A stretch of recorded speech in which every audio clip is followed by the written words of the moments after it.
CLP లీడర్గా ఎన్నికైన భట్టి విక్రమార్క చెబుతున్నారు. టీఆర్ఎస్కు సంఖ్యాబలం ఉండొచ్చు, కానీ కాంగ్రెస్ సభ్యులకు అనుభవం ఉందన్నారు. తమకున్న అనుభవంతో సభలో వ్యూహాత్మకంగా వ్యవహరిస్తామంటున్న భట్టి విక్రమార్కతో మా ప్రతినిధి Satyanarayana face to face. Okay, Telangana assembly ప్రధాన ప్రతిపక్ష నేతగా కాంగ్రెస్ పార్టీ మధుర ఎమ్మెల్యే భట్టి విక్రమార్కను నియమించింది. ఈ అంశంపై మనతో మాట్లాడడానికి భట్టి విక్రమార్క చెప్పండి సార్. ప్రధాన ప్రతిపక్ష నేతగా పార్టీ నిర్ణయించింది, మీరు అసెంబ్లీలో ఏ విధంగా వివరించబోతున్నారు? ప్రతిపక్ష పాత్రని ఒక కన్స్ట్రక్టివ్గా ప్రజల సమస్యలను శాసనసభలో లేవనెత్తుతూ కాంగ్రెస్ పార్టీ ఆలోచన విధానాన్ని, అంటే ఈ సామాజిక పరమైనటువంటి అంశాలపైన కానీ, ప్రజల సమస్యలపైన కానీ, ఆర్థిక విధానాలపైన కానీ, లేకపోతే పారిశ్రామిక విధానం పైన కానీ, ఇతరత్ర రాష్ట్ర అభివృద్ధి కోసం కాంగ్రెస్ పార్టీ విధానాలని సభలో ప్రతిబింబించడం చేయడం కోసం నా ప్రయత్నం అంతా చేస్తాను నేను. అట్లాగే పార్టీ సమిష్టి ఆలోచనని ఒక ప్రతినిధిగా నేను సభ దృష్టికి, ఈ రాష్ట్ర దృష్టికి తీసుకుపోవడం కోసం ప్రయత్నం చేస్తాను.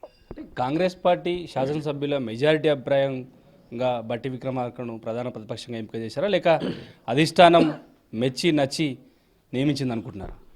శాసనసభ్యులు అందరూ ఆశీస్సులతోనే, వారందరి ప్రోత్సాహం, అభిమానంతోనే రాష్ట్ర నాయకత్వం అందరి ఆలోచన పరిగణలో తీసుకొని, అధిష్టానం కూడా వారందరి ఆలోచన పరిగణలో తీసుకొని అంతిమంగా మా అధినాయకుడు రాహుల్ గాంధీ గారు నిర్ణయం చేయడం జరిగింది. మా శాసనసభ్యులకి, రాహుల్ గాంధీ గారికి నేను సర్వదా కృతజ్ఞతలున్నాయి. వారికి నా ప్రత్యేకమైనటువంటి హృదయపూర్వకమైన ధన్యవాదాలు తెలియజేస్తూ ఉన్నాను. మీతో పాటు పిసిసి అధ్యక్షుడు ఉత్తమ్ కుమార్ రెడ్డి కూడా సిఎల్పి పదవి కోసం పోటీ పడ్డాడు. నిజంగా అధిష్టానం ఏ అంశంగా తీసుకొని మీకు ఈ పదవి కేటాయించింది? ఇది అన్ని ప్రచారం మాత్రమే తప్ప పిసిసి ప్రెసిడెంట్ గారు కూడా వారి అభిప్రాయం ఎవరైతే ఉంటే బాగుంటుందో కూడా స్పష్టంగా చెప్పారు. పోటీ పడ్డారనేది అవాస్తవం. అంటే గతంలో కంటే ఈసారి భిన్నంగా ఉంది పరిస్థితి. అసెంబ్లీలో అధికార పార్టీ చాలా బలంగా ఉంది. కాంగ్రెస్ పార్టీగా కేవలం 19 మంది సభ్యులతోనే పోరాడాల్సిన పరిస్థితి ఉంది. ఇట్లాంటి పరిస్థితుల్లో సభలో మీరు ఏ విధంగా వివరించబోతున్నారు? అంటే సభలో ఇదేదో ఫిజికల్గా బల నిరూపణ కాదు కదా. ప్రభుత్వ ఆలోచన ఒక పక్కన, ప్రజల తరపున పోరాటం చేసే ప్రతిపక్షాల ఆలోచన ఇంకో పక్కన. సో సంఖ్యాబలం తక్కువ ఉన్నప్పటికి కూడా ఉన్నటువంటి సంఖ్య మాత్రం చాలా మేలిమైనటువంటి సంఖ్య. మాతో ఉన్నటువంటి శాసనసభ్యులందరూ కూడా రాష్ట్ర విషయాలపైన పరిపూర్ణమైనటువంటి అవగాహన కలిగినటువంటి వాళ్ళు, ప్రజల సమస్యల పట్ల చిత్తశుద్ధి కలిగినటువంటి వాళ్ళు, దాన్ని ప్రభుత్వ దృష్టికి, అంటే శాసనసభ ద్వారా ప్రభుత్వ దృష్టికి తీసుకొని వచ్చి వాటి పరిష్కారం కోసం అంతిమంగా పోరాటం చేయాలనేటువంటి తపన కలిగినటువంటి శాసనసభ్యులు అనేక మంది ఉన్నారు మా సిఎల్పిలో. కాబట్టి మేము డెఫినెట్గా ప్రతిపక్షంగా మా పాత్రని ఒక సమిష్టి ఆలోచనతో విజయవంతం సాధిస్తామని నమ్మకం నాకు. అంటే ప్రస్తుతం ఉన్న ప్రభుత్వంలో చాలా ప్రధాన ప్రతిపక్షంగా పార్టీ పైన టార్గెట్ చేస్తూ గతంలో ఉన్న కేసులు ఉన్న వారు, బలహీన ఉన్న నాయకులందరూ కూడా టీఆర్ఎస్ పార్టీ వైపు వెళ్తూ ఉంటారు. ప్రస్తుతానికి ఎమ్మెల్యేలు కూడా కాంగ్రెస్ పార్టీ నుంచి టీఆర్ఎస్ పార్టీకి పోతారనే ఒక ప్రచారం కూడా ఉంది. అట్లాంటిదాన్ని మీరు ఏ విధంగా ఆపబోతారు యాజ్ ఏ పార్టీగా? ఇది ప్రభుత్వం ఒక మైండ్ గేమ్ ఆడుతూ కుట్ర చేస్తాం తప్ప మా పార్టీలో ఎవరు కూడా శాసనసభ్యులు మేము వెళ్ళట్లేదు, మాకు అటువంటి ఆలోచన లేదని పదే మీడియా ద్వారా తెలియజేసినప్పుడు కూడా కావాలని కొన్ని పత్రికల ద్వారా లేకపోతే కొన్ని మాధ్యమాల ద్వారా రాపిస్తూ ఉన్నారు తప్ప మా శాసనసభ్యులందరూ కూడా ప్రజా సమస్యల పరిష్కారం కోసం కాంగ్రెస్ పార్టీ వేదికగా బాగా చేయగలం అనేటువంటి నమ్మకంతో, కాంగ్రెస్ పార్టీ సిద్ధాంతాలతో ముందుకు నడిచేటువంటి శాసనసభ్యులే.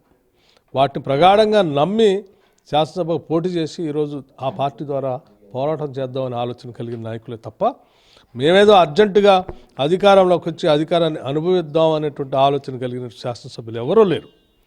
శాసనసభ సభ్యత్వం ద్వారా ప్రజా సమస్యల్ని కాంగ్రెస్ పార్టీ వేదిక ద్వారా పరిష్కార మార్గాన్ని కనుగొందాం అనేటువంటి తపంతో పనిచేసే శాసనసభ్యులు ఉన్నారు తప్ప వేరే ఆలోచన ఎవరికీ లేదు. తప్పనిసరిగా వారి ఆలోచన, వారి పరిజ్ఞానం, విషయ పరిజ్ఞానం ఈ రాష్ట్రానికి పెద్ద ఎత్తున మేలు కలుగుతుందని నేను ఆశిస్తా ఉన్నాను. టీఆర్ఎస్ పార్టీ అధికారంలో గత అసెంబ్లీలో కూడా చూశారు, దాదాపు బుల్లో చేసే ప్రయత్నమే చేశారు. మీరు ప్రధాన ప్రతిపక్షంగా ఉండబోదు. ఈసారి ఏమన్నా కొత్త వ్యూహాలు అనుసరించబోతున్నారా? మీకు గతంలో అనుభవం ఉంది, స్పీకర్గా, డిప్యూటీ స్పీకర్గా చేసిన అనుభవం ఉంది. ఈసారి కొత్తగా ఏమైనా సభలో చూపించబోతున్నారు?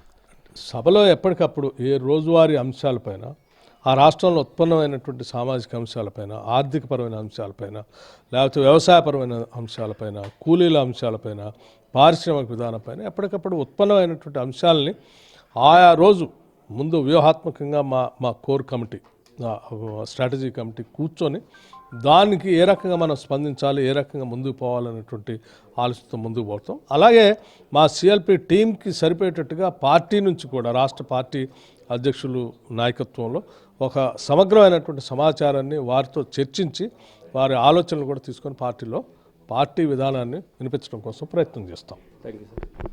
ఇది బట్టి విక్రమ్ గారు మొత్తంగా ఇటు పార్టీని అదేవిధంగా శాసనసభ పక్షాన్ని కోఆర్డినేట్ చేస్తూ సభలో అధికార పార్టీని దీటిన ఎదుర్కోవడానికి తన వంతు కృషి చేస్తానని చెప్తున్నారు. Camera person